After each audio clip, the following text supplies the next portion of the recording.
But I worry about when people say, "Oh, we humanely kill billions of cows every day." I think that's an odd statement. We don't. No. That's almost. I think it's almost impossible to humanely kill billions of anything. Of course, but let's look at even something that's even clearer. Torturing a bull for entertainment. Yeah. I mean, that's medieval. That's like Roman amphitheatre shit.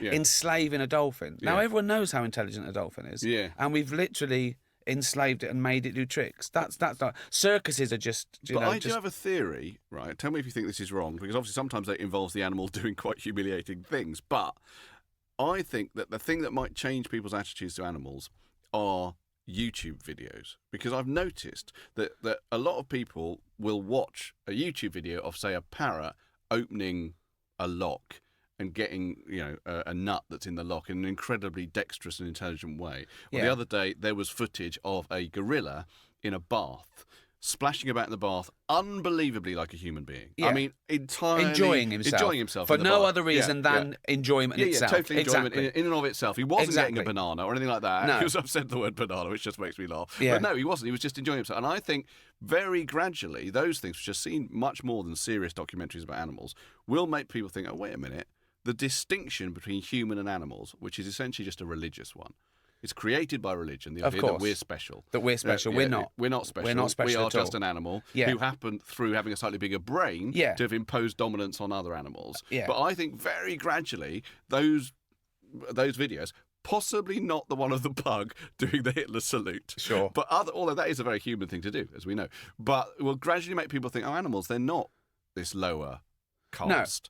No. They're not. And therefore we can't eat them. Well, my friend is a psychologist and he's starting to specialise in apes. He's in Australia, and they're trying to show the difference between apes that do things for reward and apes that do things for fun. Right. Like they've got iPads and screens and touch things, where they come back to the photos that they enjoy. Right. Like photos of the keepers and things like this. Yeah. So there's no reason for it. They've seen them all. They might have started them with a reward to let them see the things. Right. But now they go and find their favourite photo and look at it fondly. Yeah. For no other reason than it must be enjoyment. Right. So, and I don't even think there shouldn't be a debate that chimps are nearly like us. They just are. We left our common ancestor about 5 million years ago, which is a blip on the clock. Yeah. It's 4.6 billion years old, this Earth. Yeah.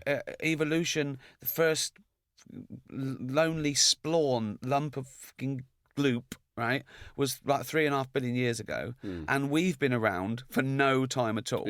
Our species, maybe 250,000. Well, our species lasts about 250,000. In a way, I mean, the weird thing about our relationship to animals is that I think people like animals because they think, oh, look, it's doing a sort of human-like thing. Of course. But it all comes through our eyes. Everything comes down. When you personify anything, right, you have to humanise it to some degree to, that's what empathy is, I guess. That is what empathy is, but at some level, it's a very weird thing to do because what we're saying in our patronising way is, oh, look, it's sort of being like a human being. It's being like a human being because it shares our DNA. It's got eyes and a nose and a mouth, and why has it got those? Because essentially we just come from the same protozoa. Well, we have to do it through our eyes because we have consciousness, so what we're doing is applying consciousness to it.